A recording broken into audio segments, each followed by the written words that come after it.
I now give the floor to Mr. Jorge Calderón, Environmental Advisor, Inter-American Court of Human Rights, who will be speaking on emerging inter-American paradigms on the protection, rights, and conscious evolution of Mother Earth. Thank you very much. Your Excellencies, distinguished panelists and guests, it is an honor to be here today celebrating International Mother Earth Day at the General Assembly of the UN, a body which represents the unity of the nations which inhabit this planet. Today, I would like to share with you three paradigms emerging in the Americas. The nature, the right to a healthy environment as justiciable human right, nature as rights holder, and from human rights to the conscious evolution of Mother Earth. This is no small step because it positions the Inter-American Court as a forum where environmental issues may be litigated, even when they do not affect the human person. It is my hope that this step lead us to a less anthropocentric and more holistic and integral view of human rights law, that it is better capable of dealing with the challenges of the 21st century. Regarding the third paradigm, from human rights to the conscious evolution of Mother Earth, as an input of this dialogue, I would like to introduce a document called the Declaration of Principios for the Conscious Evolution of Mother Earth, emphasizing two fundamental concepts, evolution and consciousness. Evolution based on the recognition that all beings, as well as society, as a collective evolves, as a collectivity evolves, but also that the Earth itself, as a living and self-regulatory system, evolves. Consciousness, considered from a non-anthropocentric point of view, with an understanding that every being on the planet, with its own level of consciousness, plays a role in the living system, and that our species is not above creation. The concepts of evolution and consciousness create the foundation for this declaration, which establishes 21 principles on the path of humanity toward conscious evolution.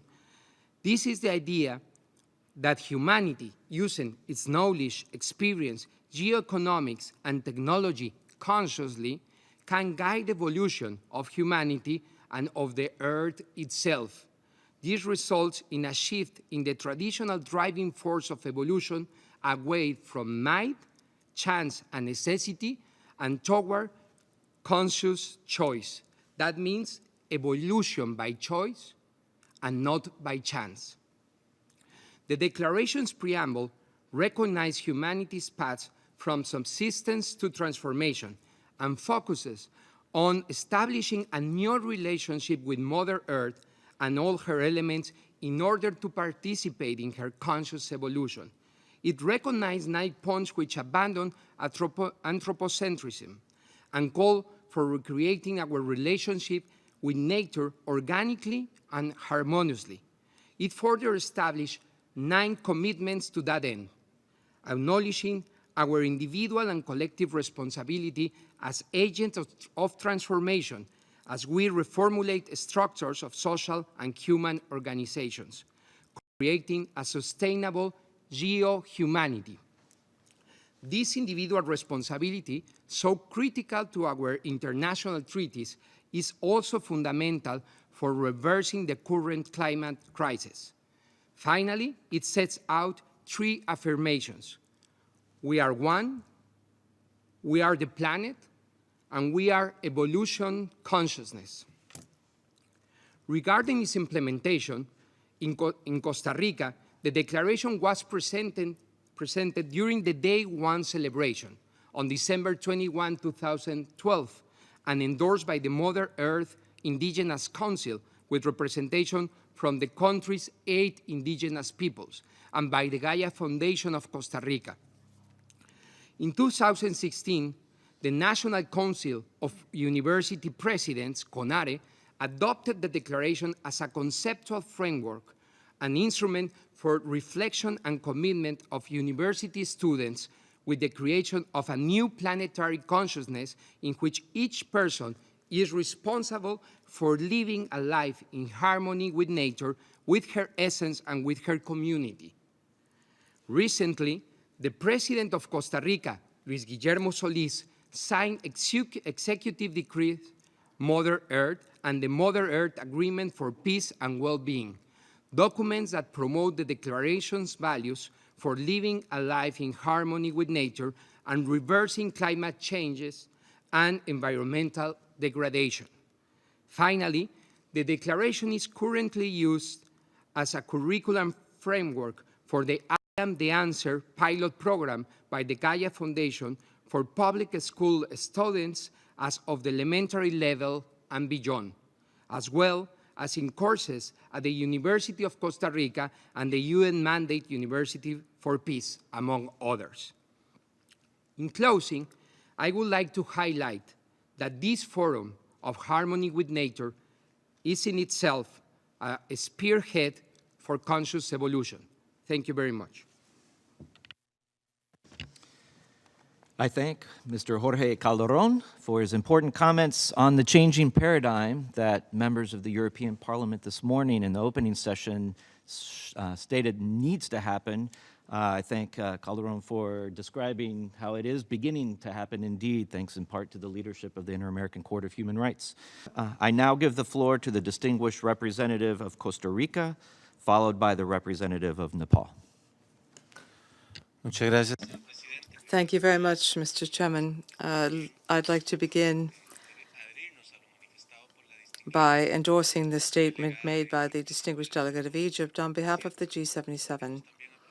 We also would take this opportunity to congratulate the co-organizers of this event to commemorate the International Day of Mother Earth.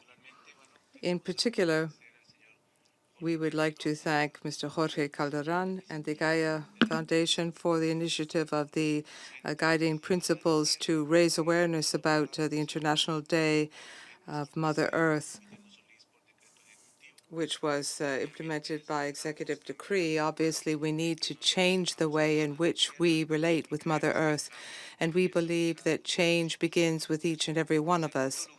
And finally, I'd like to refer to a matter of particular importance, in particular in the Latin American and Caribbean region, namely the adoption last month in March in San Jose, Costa Rica, of a regional agreement, a binding regional agreement adopted by countries of the region to implement Principle 10 of Rio, that is, everything that relates to the right to access to information, public information, access to justice in environmental matters, which the governments of these countries have now committed to through this binding agreement. They've committed to strengthen and protect this process. This will facilitate the work of defenders of Mother Earth. So I believe this is a rather important event, and it should be mentioned. It's in the process of being ratified.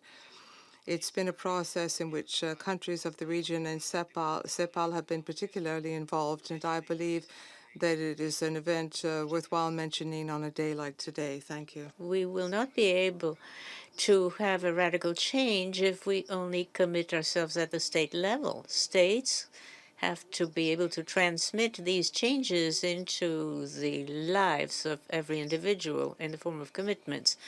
And this can happen through education.